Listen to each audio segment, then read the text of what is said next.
सोलापूरच्या मोहोळ तालुक्यातील भोईरे इथं सीना आणि भोगावती या दोन नद्यांचा संगम आहे। याच ठिकाणी नदीवर घाटणे बॅरेज इथं कृष्णा मराठवाडा उपसा सिंचन योजनेचं काम सुरू आहे। काम करत असलेले 20 कामगार नदीपात्राच्या पाण्यात अडकलेले होते। दरम्यान जिल्हा प्रशासनाच्या वतीनं जवानांना पाचारण करत अडकलेल्या कामगारांनी सुरक्षित बाहेर काढण्यात आले। तुम्ही का करते की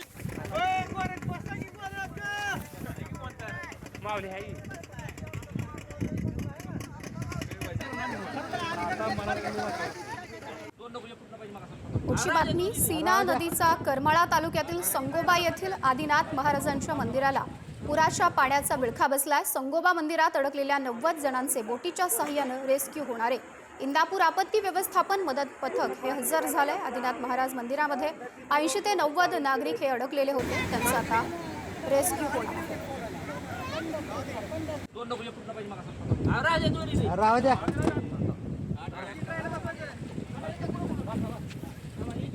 तर माढा तालुक्यात नागरिकांना पुरातून वाचवण्यासाठी हेलिकॉप्टर दाखल झाले। सीना दारफल गावातून नागरिकांना एअरलिफ्ट सुरू करण्यात आले। दारफलच्या बरड वस्तीवरील 110 नागरिकांना वाचवण्याचं काम सुरू आहे। आमदार अभिजित पाटील आणि ग्रामविकास मंत्री जयकुमार गोरे यांनी हेलिकॉप्टर मागवले होते। सीना नदीच्या पुरात अडकलेल्या नागरिकांना वाचवण्यासाठी एअरलिफ्ट आता दाखल झाली आहे आणि अडकलेल्या नागरिकांना आता वाचवण्याचं काम सुद्धा सुरू आहे।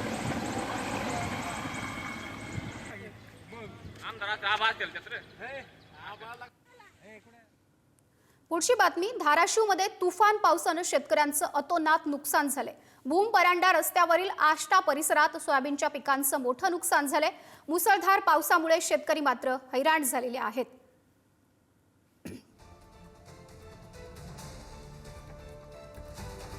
धाराशिवच्या परांडा तालुक्यामधील ही दृश्य आहेत। अतिवृष्टीमुळे सोयाबीन पिकाचं पूर्ण नुकसान झालेलं आहे। सोयाबीन पिकं ही पूर्णतः नष्ट झाल्याची सुद्धा परिस्थिती पाहायला मिळते। अनेक नदी नाले ओसंडून वाहत आहेत। जनजीवनही पूर्णतः विस्कळीत झालेलं आहे। त्याच ठिकाणची ही दृश्य आपण पाहतोय। सोयाबीन हे सडलेलं आहे, त्यामुळे आता शेतकऱ्यांनी सुद्धा मदतीची मागणी केलेली आहे। परांडा तालुक्यातील ही दृश्य आहेत। सोयाबीन पीक हे पूर्णतः नष्ट झालेलं आहे। अतिवृष्टीमुळे पुराच्या पाण्यामुळे पिकं पाण्याखाली गेली आहेत। प्रतिनिधी भूम परांडामधील ही दृश्य आहेत।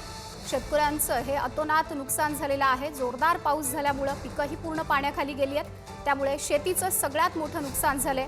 विशेषतः सोयाबीन पिकं ही पूर्णतः उद्ध्वस्त झालेली आहेत। त्याचीच ही दृश्य आपण पाहतोय। सोयाबीन पीक हे सडून गेलेलं आहे। जोरदार पाऊस झाल्यामुळे सोयाबीनमध्ये प्रचंड पाणी साचलं आणि त्याचीच ही दृश्य आपण पाहतोय। याबाबत या सगळ्या परिस्थितीची अधिक माहिती जाणून घेऊयात। प्रतिनिधी सचिन जिरे आपल्याशी जोडले गेलेले आहेत। सचिन,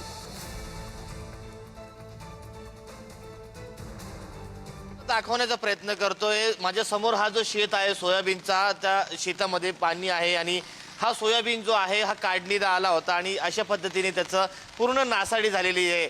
आपण जर पाहिलं तर सकाळपासून पुढारी न्यूजवर आपण विविध भागांमध्ये जाऊन विविध पिकांचं दाखवत आहोत। आज आपण धाराशिवमध्ये आहोत आणि या परिसरामध्ये तुम्ही पाहू शकता की कशा पद्धतीने हे सर्व शेत आहे। हा एकटा शेत नव्हे तर आजूबाजूच्या हजारो एकर शेतीमध्ये हीच परिस्थिती आहे। माझ्या हातामध्ये हे शेंगा आहे, तुम्ही पाहू शकता की अशा पद्धतीने हे काळवंडले आहे, खराब झालेले आहे आणि तुम्ही पाहू शकता की ह्या ज्या शेंगा आहेत आता कुठल्याच कामाच्या त्या राहिलेल्या नाही। त्यामुळे शेतकऱ्याने एवढं सर्व अनेक महिने मशागत करून मेहनत घेऊन हे सर्व या ठिकाणी पिकवलं, मात्र अतिवृष्टीने या अति पावसाने हे सर्व हिरावलेलं आहे। अशी परिस्थिती तुम्हाला पाहायला मिळते। या शेतामध्ये जर आपण पाहिलं तर 1.5 ते 2 फूट पाणी या ठिकाणी साचलेलं आहे आणि अशाच पद्धतीने अनेक शेतकऱ्यांच्या जे हातातोंडाशी आलेलं पीक आहे हे वाया गेलेलं आहे। पुढे काही दिवसांवरच नवरात्री, दसरा आहे, त्यानंतर दिवाळी आहे। अनेक स्वप्न या ठिकाणी शेतकऱ्यांनी पाहिली होती, मात्र ही सर्व स्वप्न आता धुळीस मिळाली। शेतकऱ्यांची एकच मागणी आहे, ओला दुष्काळ जाहीर करावा आणि कर्जमाफी ही तातडीने जाहीर करून मोबदला देण्यात यावा, अशी मागणी आता शेतकऱ्यांनी जोर धरतीये। आणि आपण जर पाहिलं तर महामार्गावरती नदीचं पाणी येणं, त्याचबरोबर अनेक रस्ते बंद होणे हा ओला दुष्काळ नाही तर काय, असा प्रश्न देखील शेतकरी विचारत आहे। त्यामुळे ओला दुष्काळ तातडीने जाहीर करावा अशी मागणी आता जोर धरतीये। नक्कीच सचिन, या सर्व परिस्थितीचा आढावा आपण घेत राहा। तुर्तास धन्यवाद दिलेल्या या सर्व माहितीसाठी। पुढच्या बातमीवर जाऊयात. धाराशिवमध्ये अतिवृष्टीमुळे शेतकऱ्यांचं अतोनात नुकसान झालेलं आहे. त्यामुळे वारे वडगाव पाझर तलाव फुटल्यानं शेकडो एकर शेतीचं सुद्धा नुकसान झालंय. धाराशिवच्या वारे वडगाव पाझर तलाव हा फुटलाय, त्यामुळे शेतीचं प्रचंड नुकसान झालंय. शेकडो एकर शेती मधील हे सगळं नुकसानग्रस्त भाग आपण पाहतोय. अतोनात शेतकऱ्यांचं नुकसान झालंय. धाराशिवमध्ये तुफान पावसानं हजेरी लावली आहे. भूम ते वाकडी मार्गे परांडा जाणाऱ्या मार्गावरील वाकडी पूल हा पाण्याखाली गेल्यानं त्या गावचा संपर्क तुटलाय. त्याच वाकडी पूल परिसरातून आढावा घेतला आमचे प्रतिनिधी सचिन जिरे यांनी. पाहूया. सध्या आपण धाराशिव जिल्ह्यामध्ये आहोत आणि धाराशिव जिल्ह्याचा भूमकडून पारंड्याकडे जाणारा हा रस्ता आहे आणि या रस्त्यामध्ये हा वाकडी गाव आहे आणि वाकडी गावाचा हा समोरचा पूल आहे.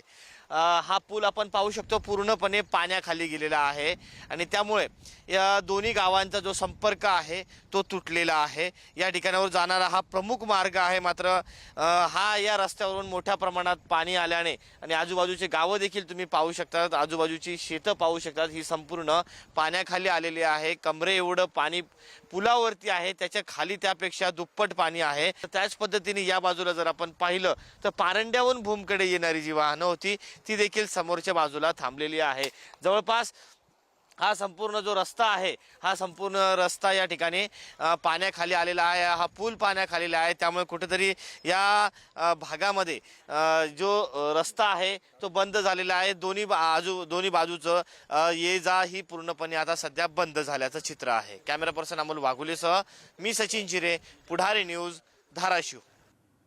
पुढची अपडेट बघूयात. बीडमध्ये मदतीसाठी लष्कराचं पथक दाखल झाले.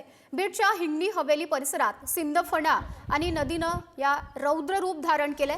30 ते 40 जण अद्याप सुद्धा पुराच्या पाण्यात हे अडकलेले आहेत. अहिल्यानगर या ठिकाणच्या लष्करी हॉस्पिटलचे अधिकारी कर्मचारी मदतीसाठी हे हिंगणी हवेलीमध्ये दाखल झालेले आहेत. त्याचीच ही सगळी दृश्य आपण पाहतोय. बीडमध्ये मदतीसाठी लष्कराचं पथक हे आता दाखल झालंय. अनेक नागरिक हे पुराच्या पाण्यात अडकलेले आहेत आणि त्यांचं रेस्क्यू आता या ठिकाणाहून केलं जाणार आहे. याबाबत अधिकची माहिती जाणून घेऊयात. प्रतिनिधी उदय नागरगोजे आपल्याशी जोडले गेलेले आहेत. उदय, सध्या कसं या ठिकाणी युद्ध पातळीवर लष्कराचं काम सुरू आहे? नक्कीच आपण जर पाहिलं तर बीडमधील सिंदफणा जी नदी आहे तिने रौद्र रूप धारण केले आणि या नदीच्या पुरामुळे हिरापूर बीड गेवराई तालुक्यातील हिरापूर जे आहे त्या परिसरात हिंगणी हवेली म्हणून गाव आहे आणि या भागात शेत वस्तीवर राहणारे लोक हे पुराच्या पाण्याने वेढले गेले आहेत आणि गेल्या 36 तासापासून हे पुराच्याच पाण्यात आहेत. स्थानिकांनी काही मदत केली आहे, परंतु आता या ठिकाणी जी मदत पाहिजे ती लष्कराची मदत आता दाखल झाली आहे. तसेच NDRFचं पथक देखील दाखल झाले. आपण पाहू शकतो कशा पद्धतीनं लष्कराच्या 3 वाहनं या ठिकाणी दाखल झालेत आणि त्याबरोबरच वैद्यकीय मदत पथक देखील दाखल झालंय. अहिल्यानगर येथील हे सगळे अधिकारी आहेत, कर्मचारी आहेत, तसेच रेस्क्यू टीम देखील जी आहे ती दाखल झालेली आहे लष्कराची. एकंदरीतच आपण पाहिलं तर बीडमध्ये जी पूर परिस्थिती निर्माण झाली आहे त्यामधून आता नागरिकांना वाचवण्यासाठी लष्कराची देखील मदत घेतली जाते.